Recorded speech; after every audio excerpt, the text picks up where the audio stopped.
Morning. I have an audience.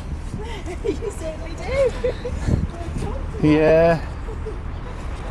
Their expectations are going to be dashed, I'm afraid. Not this morning.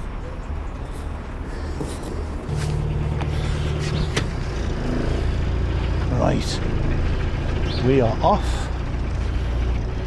Just leaving. I'm going to get some footage. Wrong time to get it, really. But I'm heading for the tiny little aqueduct. So I've got to pay attention. But here's the aqueduct just going over the road.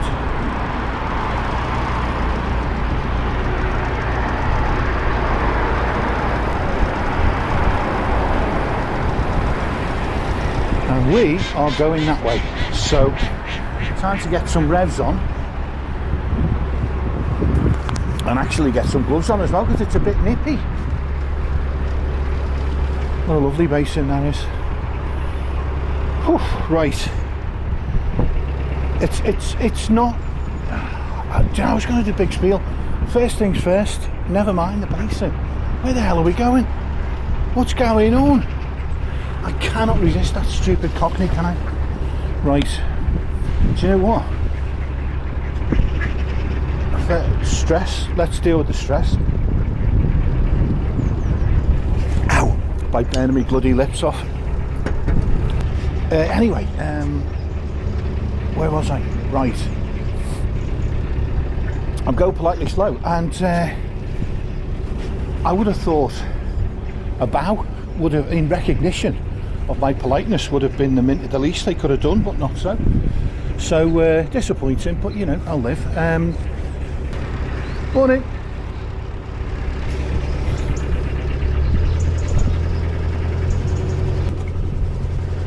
I've just hit something. It was frozen over for a few days, and I was walking down this stretch and I noticed bricks and things and objects on top of the ice, trying to break this kids trying to break the ice, as you do, you know. And I've just gone over some such object. I'm pretty sure there was a rattle.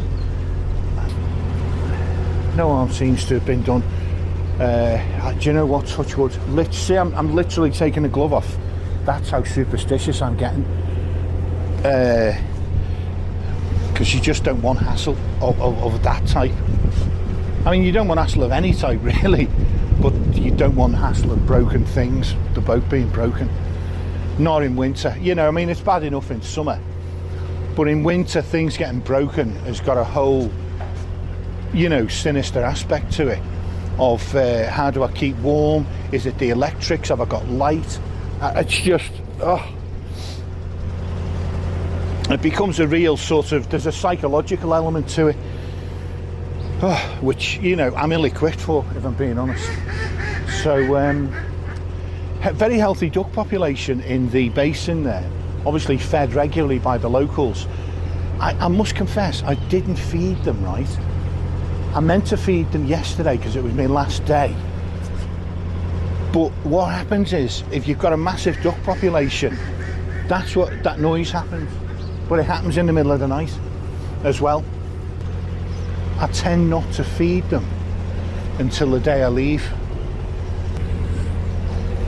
But you know, each to his own.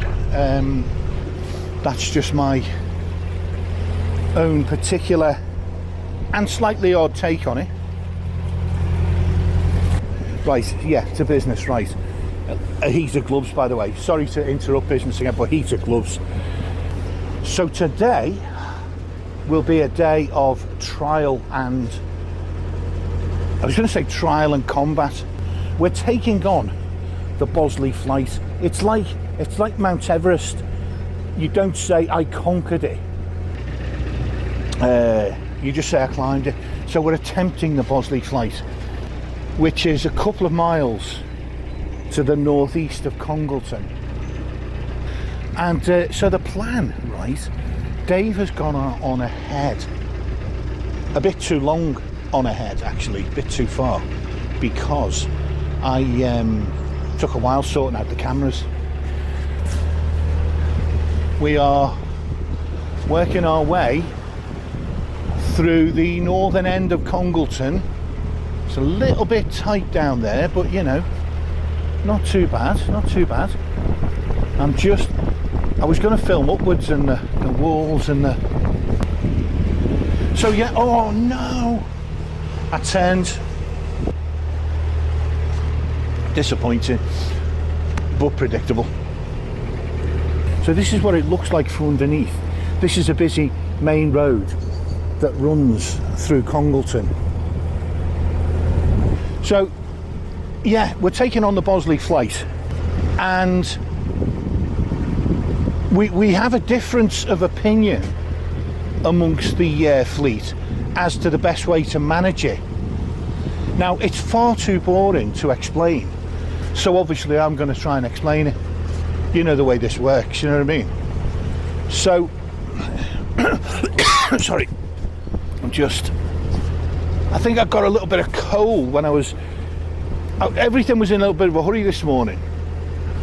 I don't know whether Dave does this, probably Di doesn't, but maybe not many people do. But if you're going to be out cruising on the boat for, say, 4 hours, I will still bank the fire up in the morning, or, you know, empty the ash, do the thing, prepare the fire in the normal way. It's much nicer when you finish your cruise to just step in and it be all warm inside. It's a bit dispiriting when you finish and you're muddy and you're wet, usually you're cold and all those things, and then have to build a fire. Dave is out of sight.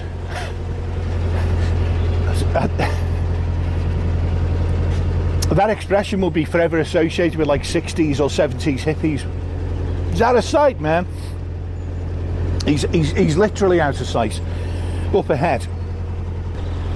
So the plan is, Dave is going to work me through the locks, which I still think has got some vaguely sexual connotations to it, or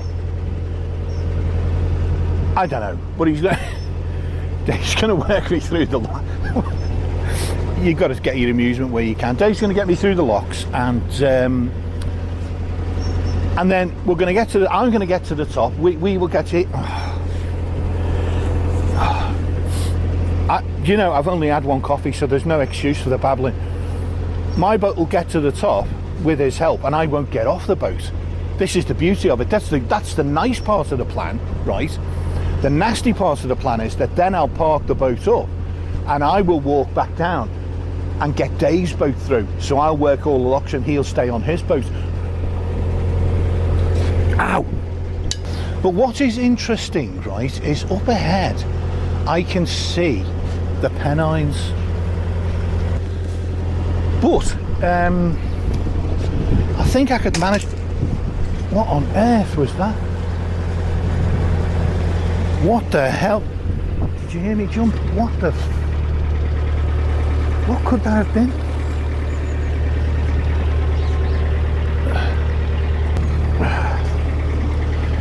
I don't know. I'll have to sort of have a quick check around when I get a chance later on and see if I've lost any important ironmongery. Anyway, yeah, so I've got these fancy new gimbals, right, but it's been raining most of yesterday, so I didn't do a field trial. Always fatal. I didn't do a field trial of it, and when I tried to do it this morning, I found out it was in the wrong mode, so I had to go and check in the manual. So all the time Dave's heading off sorting out the locks, and I'm reading the manual on this gimbal so that the phone points the right way. And I know that it sounds terribly frivolous, really. So there's a line of boats up here. So these are the moorings at the northern end of Congleton. Yeah. And what I want to do is just give you some footage, some footage, as I called it, in a moment of Frenchness. I know it's not French, I know that. Oh, get on. I'm holding a capsule, I'm steering the boat, I'm trying to place the camera, I'm talking. Quadruple tasking there, so, you know, cut me some slack. Look at that. Absolutely stunning. This feels almost like the way the Pennines, when I've seen sections of the really nice bits of the Leeds and Liverpool.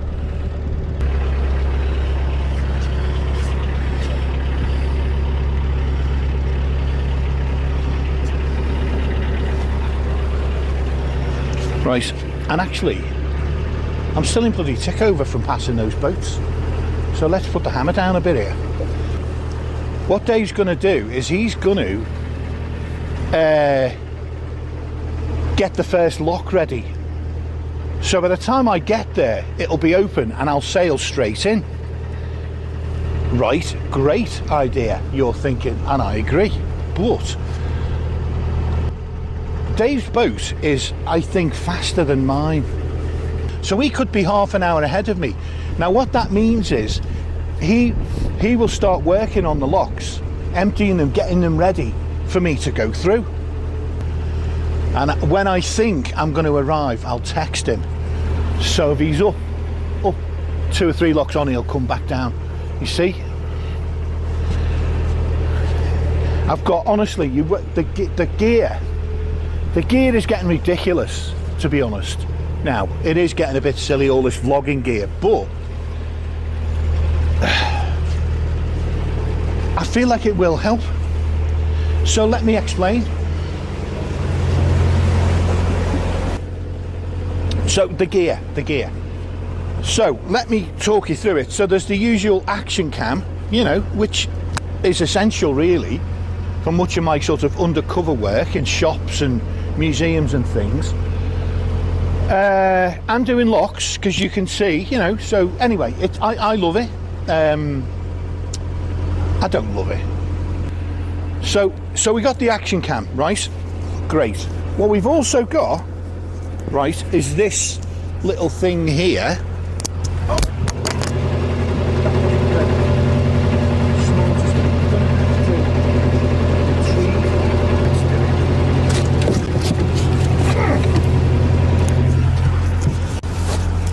Sorry, I don't like to do that, but that's got to go back on. Got a bit of mud on my fingers. Great, why not? So that's going on there. Right, now next to it, right, here, there's a bigger black device, this thing. Now, that is an acquisition just yesterday. And that's because on 2 or 3 videos, this transmitter, it's got a battery and it's gone flat. And I've not realised, there's no indication. And it's gone flat and I've lost all the audio for a couple of hours of cruising around. Now it's heartbreaking from the point of, you know, I've been blathering for England and there are some things, I mean, most of it's nonsense, obviously, you know.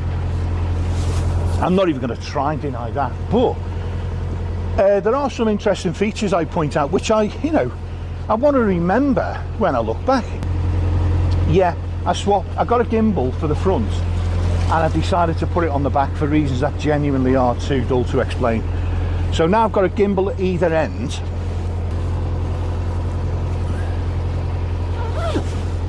Right, so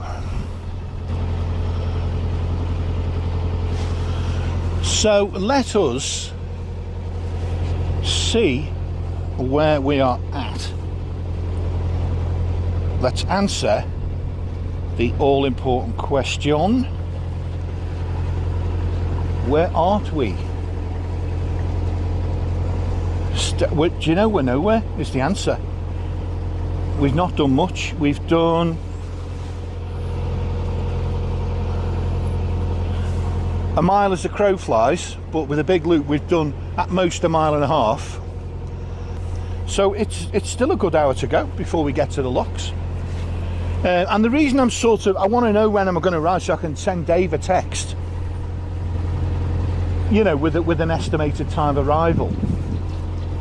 he's as keen as mustard, Dave, and what he'll do, if he feels he's got enough of a time gap before I arrive, he'll press on and start working on other locks up ahead.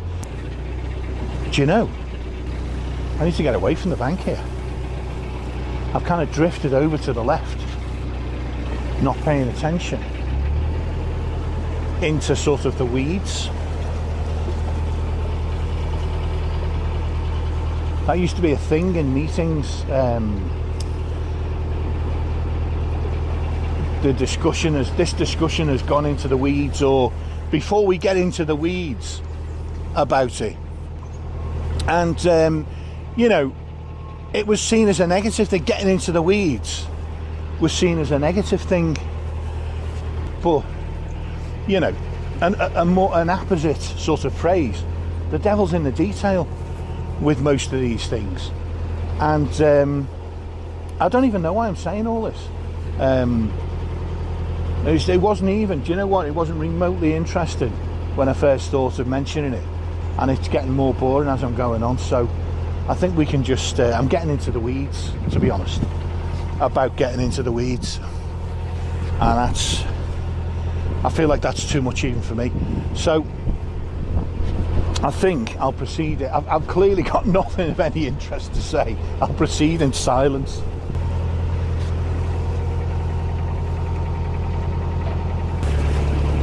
Right, okay, I'm going to try something clever. Right, I need more revs as well, by the way. I'm up to like 1,000 revs. That's just ain't going to get me nowhere. The sun is in the south and it's low, and it may show its face. I wasn't expecting it to, but if it does, it will cause glare and you know, misery. Well, you will have seen on many vlogs, if the sun's behind me, the sort of camera phone can't cope with the glare. Many cameras can't cope. So I have this cunning filter that I put on top of the phone lens with the idea of reducing the glare, and I think it sort of works, sort of. Very sluggish responding. I think what I might do here is I might do a quick burst of reverse. Again, I'm really superstitious. I've gotten away with not very many entanglements around the prop. Yeah, I don't cruise that often in city areas where the really nasty stuff is.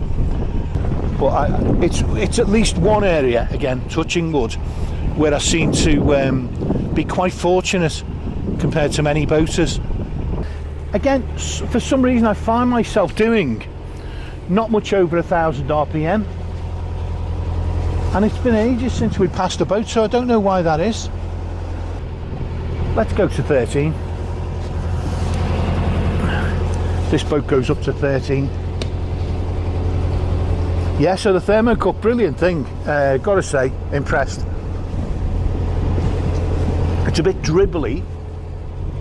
And I know, you know, for me to accuse something else of being dribbly is a bit rich, but the drinking aperture there is down there.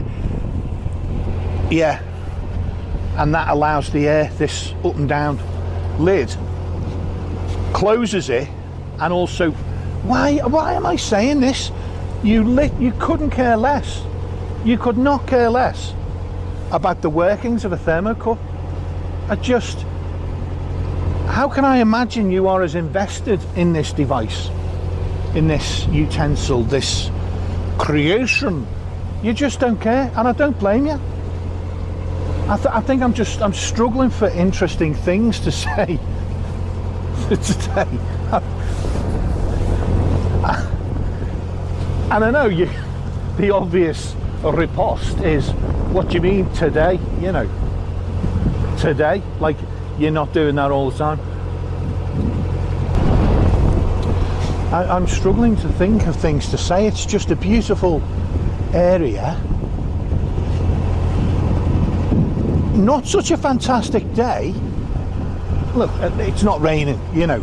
It will be later on, apparently. It's not raining, so listen. You can't complain, really. If it's not raining, there's not too many complaints you can have in the UK about your weather on any given day. Hello.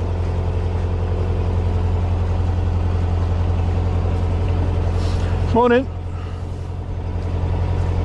Maybe not.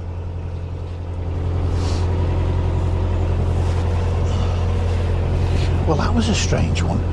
He didn't look when he approached like a grumpy bugger, but he literally made no response. He just looked away. Very rarely happens that. I mean, I don't care. I mean, I do care because I sort of made the smart ass comment. The trouble is, you don't know what type of individual is coming your way. Who knows? Maybe he doesn't. Well, he's not a fan of. But do you know what? I'm saying he's not a fan of boaters. He might just not be a fan of me. Although I didn't. It would have been hard for him to make a firm decision whether I was a pillock or antisocial or whatever he may have thought, based on me just approaching, because I didn't say anything. Anyway, it's an unusual one. Thankfully, not very common. Right, I need to slow down a little bit. That is what I call an isolated boater. Because the nearest thing is a farm, and I can't see one. Some farm buildings about perhaps 3/4 of a mile in that direction, but that is that's an isolated mooring there. Yeah, if you had plenty of shopping, you know, got yourself sort of ready, prepped as it were, you'd be great here for like a week, potentially, well, for 2 weeks if you wanted to, you know, if the fancy took you for a couple of weeks. The thing about it, right, is you don't necessarily need shops. You can exist for a couple of weeks.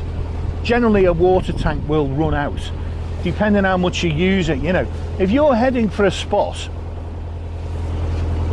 that you know is kind of middle of nowhere, what you can do is obviously reduce your water usage. Now that has got a kind of an unpleasant ring to it, hasn't it? That doesn't bring many very positive, you know, pleasant images to mind, reducing water usage. And in the summer, yeah, it's kind of as bad as it probably, the thoughts that brings to mind. It's not very good. You don't want to do it. But now and again, you know, there are people who want to be on their own for a fortnight, largely on their own, and they will do that. And to be fair, it's not as bad as probably I'm making it sound. You know, you can still get a very short shower every other day, perhaps. It all depends, and you can sort of sponge yourself down fairly well, and do things. That doesn't sound very nice, does it? I'm making it sound awful. It's not as awful as it sounds. In the summer, it's a bit awful, because on those heat wave days, you know, as soon as you step out of the shower, you start sweating again. It's very difficult. So yeah, so far no boats coming the other way. So a quiet day. The winters can be so quiet on these canals, you know, and to be honest, that is why I like the winter, even despite the cruel hardships that I have to face.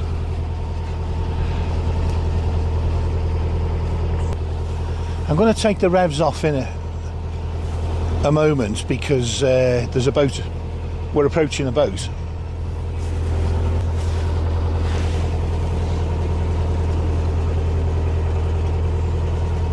There's always a little part of me, it's a weird thing. There's always a little part of me when I pass a boat, a moored boat. Not many boats actually slow down themselves, like it's a minority, certainly in the summer.